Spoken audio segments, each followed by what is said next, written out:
Hello दोस्तों, आप लोगों के लिए लेकर के आया हूँ बहुत ही सुंदर सा टॉपिक अनुपात और समानुपात। तो बने रहिएगा इस वीडियो के अंत तक ताकि आप लोग आसानी से अनुपात और समानुपात से संबंधित सभी प्रकार का प्रश्न का उत्तर समझ सके। तो चलिए शुरू करते हैं। पहला प्रश्न है, एक किला में 400 सिपाहियों के लिए 90 दिनों की भोजन सामग्री थी। 13 दिनों के बाद 150 सिपाही और आ गए तो शेष सामग्री कितने दिनों तक चलेगी। देखिए, पहले कितना था 400 सिपाही, कितना था 400। बाद में कितना हो गया 400 और प्लस 150 और आ गया तो कितना हो गया 550। पहले कितना चलता 90 दिन, लेकिन 13 दिन के बाद आया 13 दिन के बाद आया 150 सिपाही, तो शेष दिन कितना रह जाएगा। शेष दिन जो होगा वह 90 में से 13 घटा देंगे, यानी कितना हो जाएगा 77 हो जाएगा। अब इसको हम अनुपात के समानुपात के रूप में लिखेंगे, तो इसको हम लिखेंगे 400 अनुपात 550 समानुपात x अनुपात 77। देखिए 400 अनुपात 550 समानुपात x अनुपात 77। अब इसको क्या होता है समानुपात में या बराबर में, समानुपात का मतलब होता है बराबर, और ऐसी स्थिति में क्या होता है बाहर वाले को बाहर वाला से गुना करते हैं और अंदर वाले को अंदर वाले से गुना करते हैं, यानी इसको इससे गुना करते हैं और इसको इससे गुना करते हैं। अब ऐसी स्थिति में क्या हो जाएगा, गुना कीजिए, तो 400 गुने 77 बराबर 550 गुने x, 0 से 0 को काट दीजिए, तो x बराबर हो जाएगा 40 गुने 77 बटा 55। 11 से काटिए, 11 पच्चे 55, 11 सत्ते 77 और 5 से 5 अट्ठे 40, तो x बराबर हो गया 8 गुने 7 बराबर कितना दिन 56 दिन। कितना दिन 56 दिन। तो 56 दिन कौन सा ऑप्शन है, तीसरा ऑप्शन है, तो तीसरा ऑप्शन इसका क्या हो जाएगा आंसर हो जाएगा। बने रहिए एक वीडियो में, एक से बढ़कर एक प्रश्न आप लोगों को समझाएंगे। चलिए अगला प्रश्न है आप लोगों के लिए। प्रश्न है, एक छात्रावास में 60 लड़कों के लिए 15 दिनों के भोजन की व्यवस्था थी। यदि 5 दिनों के बाद छात्रावास में होना चाहिए, छात्रावास में 15 लड़के और आ जाए तो शेष भोजन कितने दिनों तक चलेगा। उसी तरह का प्रश्न है, उसको भी उसी तरह से हल करेंगे।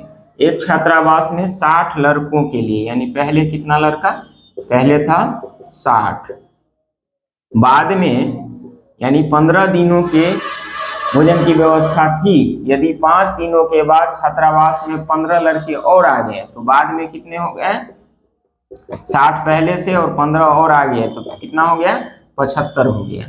अब कहता है कि एक छात्रावास में 60 लड़कों के लिए 15 दिनों की भोजन की व्यवस्था थी। 5 दिन के बाद आया 15 लड़के, तो शेष दिन भी हमको निकालना होगा।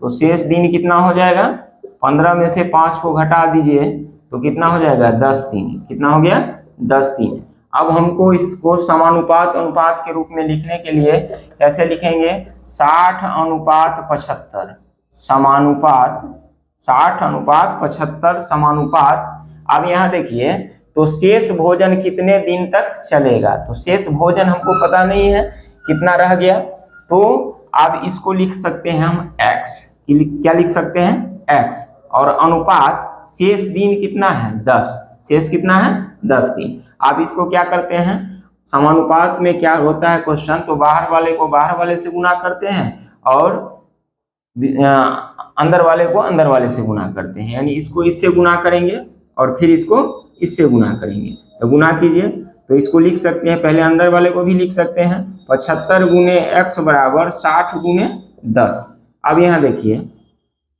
15 पचे 75, 15 चौके 60, 5 से 5 दूनी 10, तो x बराबर हो गया 4 गुने 2 यानी हो गया 8 दिन। यानी कितना दिन चलेगा यह भोजन सामग्री, 8 दिन चलेगा। तो दूसरा ऑप्शन इसका क्या हो जाएगा आंसर हो जाएगा। चलिए अगला प्रश्न है, एक छावनी में 1200 सिपाहियों के लिए 28 दिन की रसद थी, यानी भोजन की व्यवस्था थी। यदि 4 दिनों के बाद 300 सिपाही बाहर चले गए, 4 दिनों के बाद 300 सिपाही बाहर चले गए तो शेष रसद कितने दिन चलेगी। पहले कितना था सिपाही 4, 1200, कितना था 1200। बाद में कितना हो गया, बाद में 300 चला गया तो कितना हो जाएगा 900। कितना हो जाएगा 900। अब शेष दिन भी निकालना होगा, तो शेष दिन पहले जो रसद थी 28 दिन के लिए, लेकिन 4 दिन के बाद 300 सिपाही चला जाता है, यानी शेष 24 दिन ही बचेगा। तो 28 - 4 यानी 24 दिन। कितना हो गया 24 दिन। अब इसको हम समानुपात के रूप में लिखेंगे तो ये हो जाएगा 1200 अनुपात 900 समानुपात x अनुपात 24। कितना हो जाएगा 1200 अनुपात 900 समानुपात x अनुपात 24। और ऐसी स्थिति में क्या होता है, बाहर वाले को बाहर वाले से गुना करते हैं और अंदर वाले को अंदर वाले से गुना करते हैं। तो अंदर वाले को अंदर से गुना करेंगे तो 900 गुने x और ये हो जाएगा 1200 गुने 24। देखिए डबल जीरो से डबल जीरो खत्म और 3 तिये 9 और 3 चौका 12 और 3 से 3 अट्ठे 24। तो x बराबर हो गया 4 गुने 8 तो 8 चौक 32 दिन, यानी शेष जो रसद है वह 32 दिन चलेगी। यानी पहला ऑप्शन इसका क्या हो गया आंसर हो गया। चलिए अगला प्रश्न है एक फौजी छावनी में 1200 सिपाहियों के लिए 70 दिनों की रसद थी। 20 दिन बाद 300 सिपाही और आ गए तो शेष रसद और कितने दिन चलेगी। देखिए पहले कितना सिपाही था, पहले था 1200 सिपाही। कितना था 1200। बाद में 300 और आ गए तो 1200 प्लस 300 तो कितना हो जाएगा 1500। शेष दिन देखिए शेष दिन कितना हो गया, पहले था 70 दिन के लिए, लेकिन 20 दिन बाद 300 सिपाही आते हैं तो 70 में से 20 को घटाना होगा, यानी 50 दिन बचेगा। शेष कितना दिन बचेगा 50 दिन बचेगा। अब इसको हम समानुपात के रूप में कैसे लिखेंगे, तो इसको लिखेंगे 1200 अनुपात 1500 समानुपात x अनुपात 50। क्या लिखेंगे 1200 अनुपात 1500 समानुपात x अनुपात 50। अब इसको हम क्या करेंगे, समानुपात के में जब क्वेश्चन हो तो बाहर वाले को बाहर वाले से गुना और अंदर वाले को अंदर वाले से गुना, यानी 1500 गुने x बराबर लिख सकते हैं 1200 गुने 50। डबल जीरो से डबल जीरो खत्म, यानी 15 गुने x बराबर 12 गुने 50। अब यहाँ देखिए 5 दाही 50 और 5 दिए 15 और 3 से 3 चौके 12 तो x बराबर हो गया 4 गुने 10 यानी 40 दिन। तो शेष जो रसद है वह 40 दिन चलेगी, यानी दूसरा ऑप्शन इसका क्या हो गया आंसर हो गया।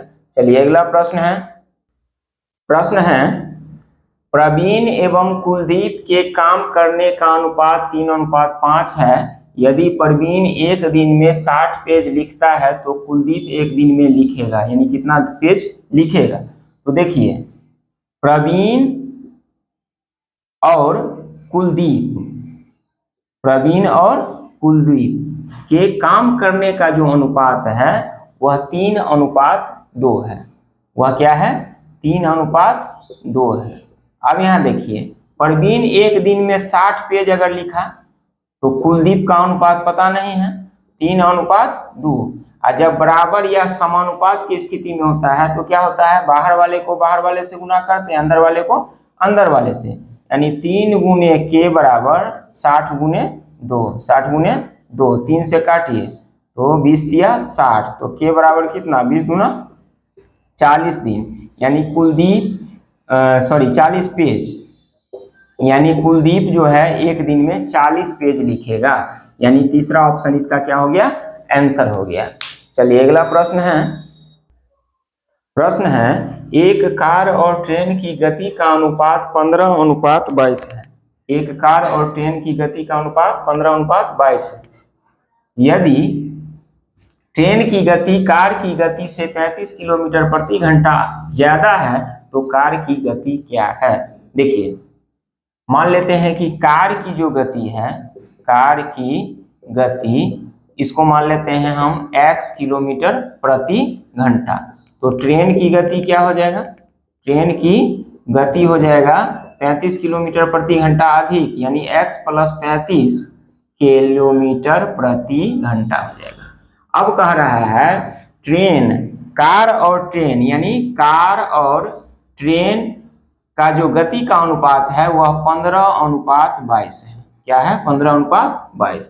तो कार को कितना माने हैं? x माने हैं। ट्रेन कितना है? x प्लस 35 बराबर कितना हो जाएगा? 15:22। और जब दो अनुपात आपस में बराबर हो या समानुपात के रूप में हो तो बाहर वाले को बाहर वाले से गुणा करते हैं, अंदर वाले को अंदर वाले को। 22 को x से गुणा करेंगे तो 22x हो जाएगा, और 15 को x प्लस 35 से, तो 15 इंटू एक्स प्लस 35। अब देखिए 22x बराबर 15 को x से 15x, और इसको गुणा करेंगे तो 525 होगा। 15 पचे 75, 15 तिया 45, 7 52। अब यहाँ देखिए 22x की तरफ 15x आएगा बराबर 525, तो ये हो जाएगा 7x बराबर 525। इसको भाग देंगे तो हो जाएगा 7 7 49, 7 5 35, यानी 75 किलोमीटर प्रति घंटा। तो किसका पूछ रहा है हमको? कार की गति पूछ रहा है, तो 75 किलोमीटर प्रति घंटा होगा। अगर हमसे पूछता ट्रेन की गति तो 35 किलोमीटर प्रति घंटा उसमें क्या हो जाता? जुट जाता, यानी 75 प्लस 35 तो कितना हो जाता? 10, 7 3 10 1 11, यानी 110 किलोमीटर प्रति घंटा किसका होता? ट्रेन का। लेकिन हमको तो पूछ रहा है केवल कार का, तो इसलिए कार का केवल x से न माने थे, तो x का वैल्यू आ गया 75 किलोमीटर प्रति घंटा, यानी पहला ऑप्शन इसका क्या हो गया? आंसर हो गया। चलिए अगला प्रश्न है एक चतुर्भुज के कोणों के बीच क्रमशः 3:5:9:1 का अनुपात है। सबसे छोटे कोण और दूसरे सबसे बड़े कोण के योग की 2/3 का मूल्य क्या होगा? तो देखिए चतुर्भुज का कोण हम कैसे निकालेंगे। सबसे पहले कोण निकालना सीखिए। तो कोण कैसे निकाला जाता है? चतुर्भुज के चारों कोण का योगफल 180 डिग्री होता है। तो चतुर्भुज के चारों कोण का योगफल 360 डिग्री होता है। तो 360 डिग्री सबसे पहले ऊपर में लिखेंगे 360, और जितना अनुपात दिया हुआ है चारों कोण का सबको जोड़ देंगे तो 5 3 8, 8 9 17 और 1 18। सबसे छोटा कोण कहेगा तो सबसे छोटा अनुपात इसमें कौन है? 1 है। और सबसे बड़ा कहेगा तो सबसे बड़ा अनुपात कौन है? 9 है। और कह रहा है दूसरा सबसे बड़ा, तो दूसरा सबसे बड़ा कौन है? 5 है। दूसरा सबसे बड़ा कौन है? 5 है। तो दूसरा सबसे बड़ा 5 है, दूसरा सबसे बड़ा 5 है, और योग का यानी जोड़ना है तो फिर 360/18 गुने दूसरा सबसे बड़ा 5 है, इसके योग का 2/3 कह रहा है, तो 2/3।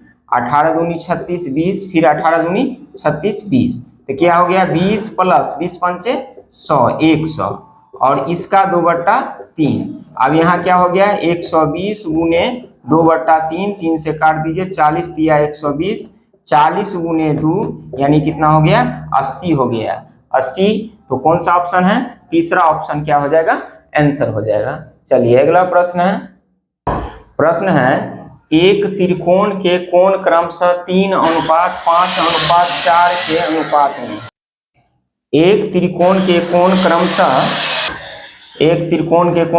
3:5:4 के अनुपात में है। इस त्रिकोण के सबसे छोटे कोण सबसे बड़े कोण के बीच क्या अंतर है? तो देखिए त्रिकोण यानी त्रिभुज, तो त्रिभुज में सभी कोण का योगफल 180 डिग्री होता है। कितना होता है? 180 डिग्री। और उसके नीचे में अनुपात को जोड़ करके लिखेंगे तो 3 5 8, 8 4 12, और गुने सबसे छोटा कोण यानी सबसे छोटा अनुपात, और सबसे बड़ा कोण कहेगा तो 180 डिग्री बट्टा 12, और सबसे बड़ा अनुपात कौन है? 5 है। अब यहाँ देखिए काटिए तो 12 का 12 और 6 60, 12 पंचे 60, 15 दिया 45 डिग्री छोटा कोण हो गया। और फिर 12 से काटेंगे तो कितना हो जाएगा? 12 का 12 और 12 पंचे 60, यानी 15, 15 गुने 5, 15 पचे 75 डिग्री को क्या हो गया? बड़ा कोण। ये क्या हो गया? छोटा कोण। क्या हो गया? छोटा कोण। और 75 डिग्री क्या हो गया? बड़ा कोण। अब इसका हमको अंतर लिखना है, तो अंतर कितना हो जाएगा? 75 डिग्री माइनस 45 डिग्री, यानी आंसर हो गया 30 डिग्री। दोनों कोणों का अंतर कितना हो जाएगा? 30 डिग्री। तो कौन सा ऑप्शन सही है? चौथा ऑप्शन इसका क्या हो गया? आंसर हो गया। तो यह वीडियो यदि आप लोग को अच्छा लगा हो तो निश्चित रूप से अधिक लाइक कीजिए, शेयर कीजिए, और अभी तक हमारे YouTube चैनल को सब्सक्राइब नहीं किए हैं तो निश्चित रूप से सब्सक्राइब कर ले, ताकि प्रत्येक नए वीडियो का नोटिफिकेशन आप लोगों तक आसानी से पहुंच सके। चलिए फिर मिलते हैं दूसरे वीडियो में।